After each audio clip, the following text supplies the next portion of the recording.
it poses direct risk around the ability to deliver infrastructure, even construct infrastructure, if we overexploit nature's resources.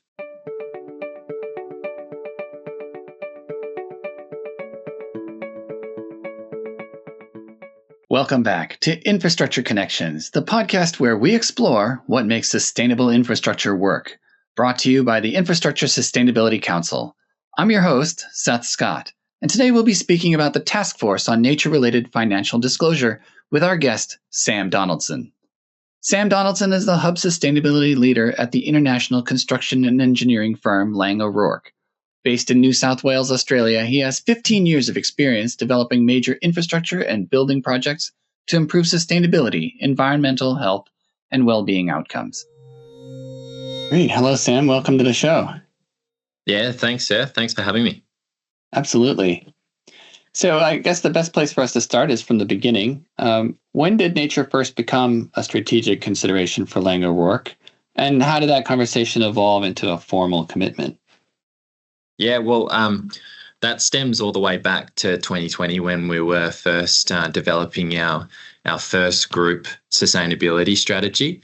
And as part of that development process, we completed a materiality assessment against the UN SDGs. And one of the outputs that came out of that assessment was to have a focus on nature. But back in that time, Taskforce on nature-related financial disclosures, even science-based targets for nature, which we're going to talk about in more detail throughout this conversation, we're in its emerging stages. So what that practically meant for Laing O'Rourke or for a business involved in infrastructure was unknown or uncertain at that stage. So throughout that time to where we are now, we've actually gone through a development exercise, also a learning journey, I'd say, even for myself, that I would speak about there. And we completed a number of different assessments. We developed a nature strategy. We even brought in some external specialists to help us on that process as well. And one of the commitments that we landed on that we felt was important was to commit to the Taskforce on Nature-Related Financial Disclosures. And for the purpose of being to integrate nature into our business strategy and planning, both in the short and long term, but also to transparently report our progress in relation to nature matters. So that's how TNFD, and I'd like to call it TNFD throughout this conversation. Otherwise, we could be here all day because it's a bit of a tongue twister. But that's how TNFD, came to the table at Laing O'Rourke. Is there any kind of definition of what nature is? Nature is pretty broad. Is it mostly the biome, or are we also talking about rivers? Are we talking about rocks? Or all of that? Yeah. It's a great question that you raised there because, a lot of people's perspective on nature goes straight to biodiversity, but it's a much more broader topic of a number of different sub-elements under that. So when we're looking at nature, it can be, inclusive of the nature-related resources that we draw upon. So, think about, water, think about, even natural resources such as like sand, gravel. It also relates to biodiversity, which we all commonly think about nature relating to. It also includes, soil quality. It's a range of different things, and it looks at both impacts and dependency. We're hearing people talk a lot about nature lately. Why has it suddenly become such a critical issue, and especially for infrastructure and business? I think, to just touch on a couple of reasons why, without going through the thousands of reasons why. Firstly, we're having biodiversity loss across the planet faster than ever before. And the rates of decline are significant. The second one is that, we know that the biodiversity loss is due to a number of different reasons. Climate change is a big reason why we're having such significant rates of biodiversity loss. But the number one is from overexploitation of nature's resources. And that's because we heavily rely on nature's resources in the infrastructure industry, but also other industries as well. And the problem with the overexploitation is that the demand that we have for nature's resources, it can't keep up with supplying or regenerating at the rate that we need demand. And, there's other entities that have been looking at this reliance more closely, such as the World Economics Forum. And they say that about 50% of global GDP is reliant on nature's resources, and about 1.2 billion jobs across the planet are related on nature's resources. So from a nature perspective, there's not only just the environmental issue where we're having, significant rates of biodiversity loss across the planet, but it's also an economic one because we're overexploiting nature's resources, can't keep up with supply, and we're heavily reliant on it from an industry perspective. So it's now a real focal point for investors, clients, asset owners, financiers, because they want to understand what's the level of risk that they're carrying in their investments or the assets that they own, both over in the short term and the longer term. So because of that, that's the reason why we've seen global frameworks such as the TNFD be established. And that's the reason why there's a lot of talk and conversation around how we can shift that curve and that trend that's happening across the planet. I think that's a pretty good introduction to where we're getting involved in this. So what is the TNFD and how does it relate to broader sustainable reporting? Yeah, so TNFD is a global framework. It's been established so that businesses can identify, assess, disclose their business-related impacts and dependencies on nature, and it helps businesses identify those impacts and dependencies, but also helps investors, asset owners, financiers understand, and make smarter decisions around where they're going to actually outlay their capital in businesses. The TNFD framework, it's very similar in structure. I'm sure a lot of listeners know all about the Taskforce on climate-related financial disclosures.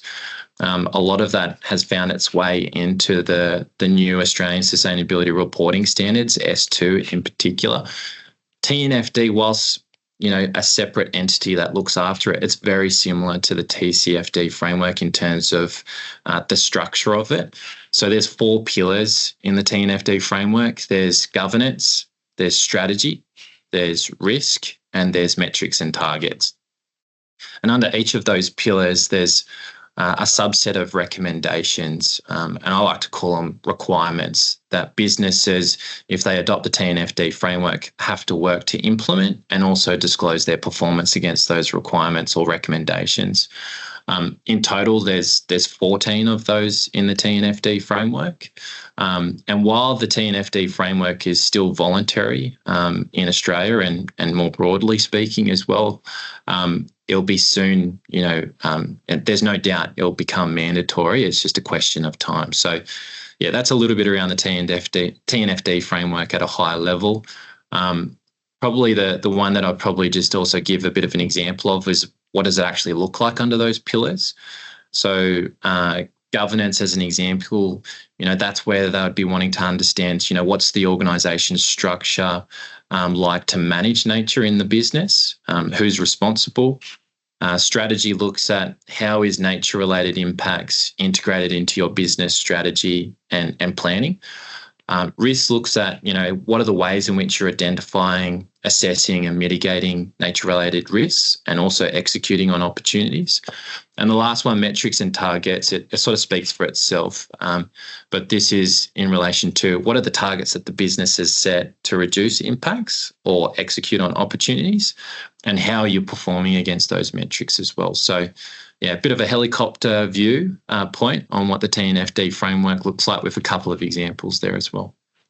Hopefully we can get into some specifics next, but what it sounds like to me is when climate change came on the scene and we needed to have disclosures related around climate, a lot of businesses were somewhat resistant because they saw it as more nebulous or global and didn't affect them directly, whereas nature-based issues affect them quite directly. They might have water as an input, or all of their materials coming into the system are inputs, and so that does have a direct impact on their bottom line. Is that a good way to look at it?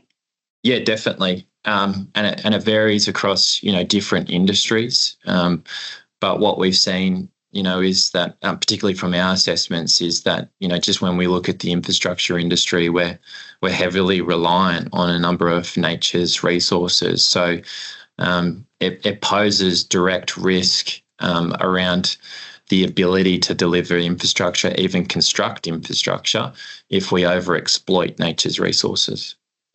So give us an example of how that plays out in infrastructure, either a theoretical infrastructure project or maybe a few of the actual projects that you've worked on. Yeah, sure. So it may be a little difficult. Well, it is difficult to, talk about the infrastructure as a whole because it's massive, as we both know. So, when you look at infrastructure, the impacts and dependencies on nature will vary for a range of different reasons. It could be, the sector, it could be the infrastructure asset type, that changes the level of impacts and dependencies. The geographical location as well is a big dictator around what the impacts and dependencies could look like. That also influences what supply chain you're able to partner with to deliver infrastructure and maintain it. So that also has an impact. So it's not cookie cutter in terms of what the impacts and dependencies look like. But if we were to look at it from like a 10,000 foot, sort of viewpoint, like a really high level, and just try to simplify it, if we look at infrastructure, there's impacts and dependencies. So if we look at impacts, there's direct impacts that we have on nature. So I think that's more commonly understood. So within the ring fence of the infrastructure assets that we construct and also operate, we know that we have impacts on nature, whether it be land degradation, water quality impacts. There's a range of different impacts that we can have on nature. And I like to think that we tend to do a pretty good job in trying to, maintain, sort of compliance-related matters in relation to that space. When we look at impacts, though, it's twofold. There's indirect impacts as well. So there's both upstream and downstream impacts. So like a specific example is that, within our supply chain that provides us the products that we require to enable the assets to be built, they all have interfaces or touch points with nature as well. So they have impacts on nature. So think about, a concrete provider as an example. They also have land degradation, in relation to, the quarries, to get the materials that goes into a concrete mix. They may also have to have impacts on water as well. So that's just one specific example from an impact point of view. Then there's dependencies as well. And I like to think about it as well as like there's direct dependencies and then there's indirect dependencies as well. So within the site footprint, if we do have the opportunity, we will draw on water, groundwater or surface water. We might draw on the natural resources that we have around us, such as gravel or aggregates or topsoils or any soils that are available. So we're dependent on resources if we do have it within the site footprint. Indirectly as well, we're dependent on those resources as well, even from a point of view of like the power sources or the energy sources that we need to fuel our plant and equipment. They all get extracted from a natural resource at a starting point. So I like to sort of look at it that it's a full value chain issue, whereas more commonly how we look at nature in the construction industry at the moment is more within the site footprint. And it's a little bit like carbon, the way in which we look at carbon. Carbon, we have impacts, within the site footprint, scope 1, type direct impacts to carbon. But then we also have scope 2 and scope 3 emission impacts as well. And that's the exact same with nature. The only difference with nature is we also have dependencies on nature as well. The other thing as well is that depending on the stage of the infrastructure development will also dictate the impacts and dependencies. So it's very different, the type of impacts and dependencies that you'll have in construction phase versus operational phase versus end of life phase. So I like to think of looking at nature's impacts and dependencies both from a indirect and direct point of view, so that full value chain picture, but also looking at the whole of life of an infrastructure asset as well. I see a picture of a bridge and road behind you. Is to give a specific example, what if you had a theoretical roading project? What kind of nature-related items would they have to be considering? Yeah, so I've got to see the picture that you're referring to. Yes, yes, I know that project. So if you had a road project, there's a number of things that you might rely on. So, certainly if it's a land-based road project, you need water for compaction, meeting compaction requirements. So water might be something that you heavily rely on. We also heavily rely on fuel in this sort of sector. So, it would be dependent on, fuel sources such as diesel and petrol, which all derive from natural resources. From an impact point of view, within like a road project as well, specifically, we would have, potentially an impact on groundwater if we do need to have to put any substructure elements in to keep it stable. We might also have, impacts on biodiversity if it's going to be a greenfield site. So that's like a couple of examples just specifically to a road project. But yeah, again, it's dependent on, the location of it. The one that you're referring to behind me is a bridge that goes over water. So that will have its own impacts and dependencies compared to, say a land-based road project as well. How has Laing O'Rourke gone about assessing its nature-related risks like that? And are there any tools that you use to do that? Yeah, sure. Yeah, so as part of our initial assessments, let's call it as part of our nature strategy, we did adopt TNFD's LEAP assessment tool. And, this has been set up so that it can make it easier for businesses to identify what their impacts and dependencies are, and also look at ways in which they can respond to it. The LEAP assessment tool, it's another acronym, so I'll go sort of through it in a simple way.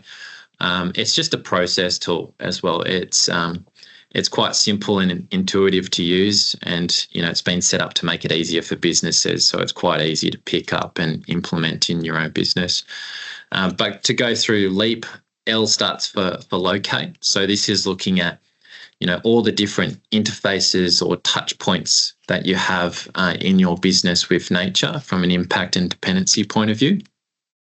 The second piece is evaluate. So this is looking at, okay, what are those impacts and dependencies at each of those different interface points? Assess is just basically trying to qualitatively or quantitatively assess the risks or the dependencies or impacts related to those areas that you've picked up in the evaluation. And the last one is prepare. That's around looking at preparing some plans so that you can respond to those impacts that you've hopefully quantitatively been able to calculate or qualitatively been able to calculate, and also prepare to disclose your performance against those items. So we adopted that framework in the business. What we looked at specifically is we looked at a number of our direct sites. So we took a sample of sites within Australia. We also looked at a sample of sites. This is construction infrastructure sites in the UK, also in the Middle East. We also looked at some of our real estate sites as well. So where we have yards, our manufacturing facility over in the UK as an example, and also our offices, and tried to look at, the impacts and dependencies for that. And we also went through an assessment to look at, all the major materials that we use or commodities that we use to deliver an infrastructure asset. And what are the impacts and dependencies for those goods?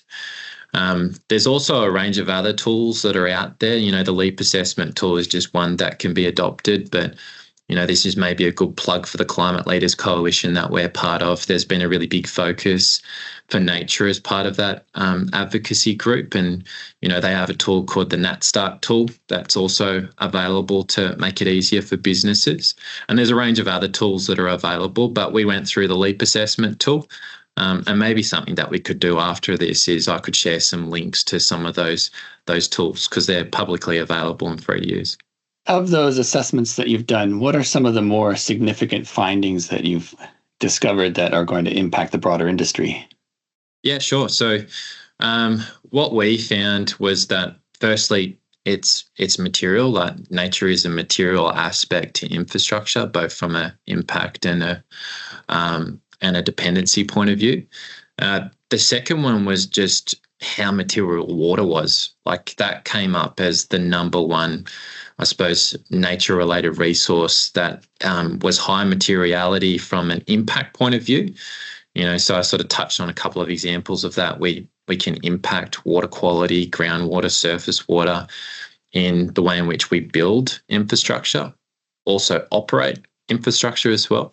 But we also rely on water significantly, both directly and indirectly, to allow us to deliver the activities that we need to do to deliver an asset. But also to help provide the products that we need that go into an infrastructure asset. So water is one that really we took away as a high material impact and dependency area for us.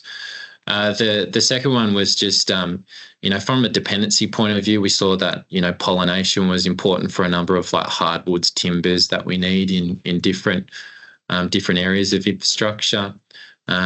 We saw as well that, a lot of nature's raw natural resources such as sand and gravel and stone came up as a big impact dependency area, and then from an impact point of view, we saw that, land degradation, soil instability, soil degradation, water quality impacts was really prevalent, not just only from a direct point of view, but also an indirect point of view in our supply chain. The other one that we saw as well was it's important to take a systems thinking approach to this as well, because, one of the commodities that we also chose to do a review on was biofuels. And biofuels is a really important, it's a really important commodity for us in the industry to decarbonise. And, we've been, really vocal to try and advocate for increasing the supply and demand as a whole on biofuels, because it presents a really good opportunity to decarbonise the industry, and we've certainly got that as a key lever to support our carbon reduction targets.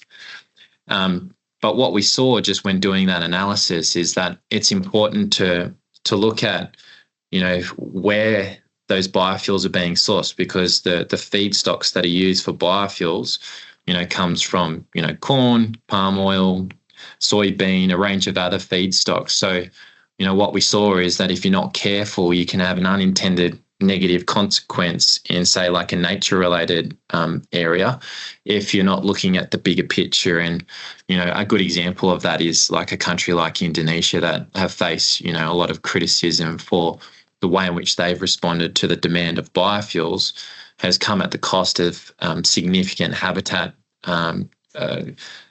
impact that's, essentially impacted, precious wildlife. So, I suppose the insight that we drew upon from that assessment is that make sure that you review the bigger picture so you're aware of the trade-offs, and hopefully you come up with adopting and utilising either an activity or a material that's a win-win. It's a win for the decarbonisation front, but it's also a win for the nature positive front as well. How can infrastructure businesses start to integrate TNFD into their projects and strategy if they're just starting out? I think it's twofold. So there's infrastructure projects, and then there's businesses that are involved in infrastructure. So from a project perspective, my thoughts would be, really, put nature front and centre on the table for discussion and as part of your plans.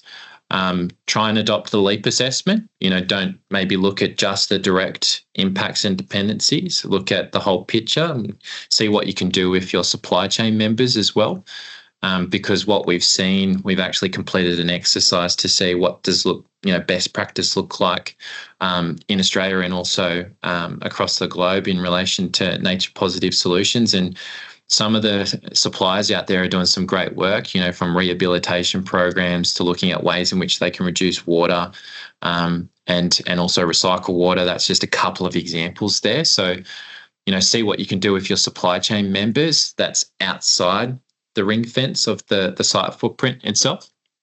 I'll try and scale up nature positive solutions as well. So there's a range of different things that projects can do, from green bridges to, green roofs we're seeing quite commonly now, biophilic design. I'm seeing digital approaches to retain, high ecological value on site. There's a range of different things that can be done, but that's just a couple of examples. So that's what I'd probably suggest for projects is, get it front and center and really try and see what you could do to reduce impacts, both directly within the site footprint and indirectly, and try and maximize the opportunities. And then from a business perspective, for those that are involved in infrastructure, I would certainly say make a start with TNFD. We know that this is going to come soon. I know that there's a lot of businesses out there in the industry just through conversations that are in a panic, stressful position right now with trying to adopt the Australian Sustainability Reporting Standard and the S2 standard specifically that's related to climate. And so you just don't want to be in the same position, when TNFD actually does come, because it is going to come. We know that from hearing from government and regulators. It's just a matter of time. So I'd suggest make a start. Similar to like how we're doing at Laing O'Rourke, you don't have to adopt the whole framework. So maybe just, look at a phased approach. Start with a couple of areas first, obviously the foundational areas in governance and strategy, and just build up year on year. The other thing is also try and just see if you can introduce some nature positive solutions at a business enterprise level as well. What are some of the major challenges you've encountered in implementing nature-related disclosures and strategies? There's lots. The two big ones, though, for me is there's data gaps. That's a big one. We can all admit that we've been on a long, long journey, and we're still going on a journey to improve data capture for Scope 3 emissions, right?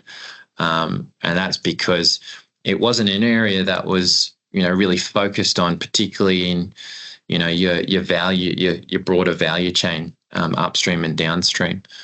Well, nature, it hasn't even really been much of a focus in upstream and downstream. So there's not a huge amount of data that's available for a range of different nature-related topics in that supply chain area. So that's a big area that we're going to have to work on together as an industry as a whole to improve on. And then the second challenge that I would say is just disclosure fatigue. So this is one that really resonates with me right now, because we're in year end where we're completing, because we follow the UK fiscal period. So we're really busy right now with getting all of our emissions data together for third-party audits. We're also kicking off all our disclosure activities for Carbon Disclosure Project, TNFD, TCFD, SBTI. We're also in our year one of ASRS S2 disclosure. And then we've also got the others that are coming that are mandatory as well, such as NGERS. And we also produce a dedicated annual sustainability report. So what I'm trying to say here is that's a lot of work. That's a lot of work for sustainability professionals and ESG professionals to coordinate and actually do the relevant tasks. But it's heavy and taxing on the other stakeholders that need to be involved in that process. And what I found is that a lot of the stakeholders that we get involved and participate in these disclosures, they tend to be the same stakeholders or business streams that are involved in most of them. So what I try and say to those out there to try and make it less taxing on ourselves and also others is, try and come up with some program efficiencies. See if you can actually integrate, some of the disclosure requirements and programs together. I feel like you'll get a lot of value out of that. It's less disruptive on other stakeholders, And by having it less disruptive, you'll get more value out of stakeholders when they're involved in all of those different activities. So, yeah, try and think a little bit more smart and creatively around the program that you set for working on TNFD and the other disclosures that you have at a business level. So when it comes to the reporting fatigue, obviously there is a lot of reporting out there. Is there any overlap between what the ISC is doing and the TNFD? Yeah, it's a great question, actually, because we did do an analysis to see, where there were connection points with, what you have to do to satisfy an IS rating, and also what you would need from a quantitative point of view to satisfy the TNFD framework. And we found that there's actually a really strong connection there. So what we saw with the IS rating is that a range of different nature aspects that we would need to report on, water, land degradation, ecological value, even a lot of like the Enviro in V2.1 credits or the discharge credits in V1.2, they correspond to a lot of the metrics and nature aspects that we would want to report on it and understand, I suppose, what's the baseline condition and also the improvements that we're making against those areas. So there's a really strong connection, which is great for those projects that do adopt the IS rating. I think when we look at TNFD, the one area that could, really be considered is looking at that supply chain component. So we do have some areas where we look at this, such as responsible sourcing, like there's, credits set up around making sure that you're, sourcing goods from certified businesses that touch on a number of different nature aspects. But, I suppose that's left up to a little bit more of your own, sort of adventure or plans in that space. So I think there could be a consideration around, how we actually assess and also how we reward nature positive solutions from a supply chain perspective as well. That's good news.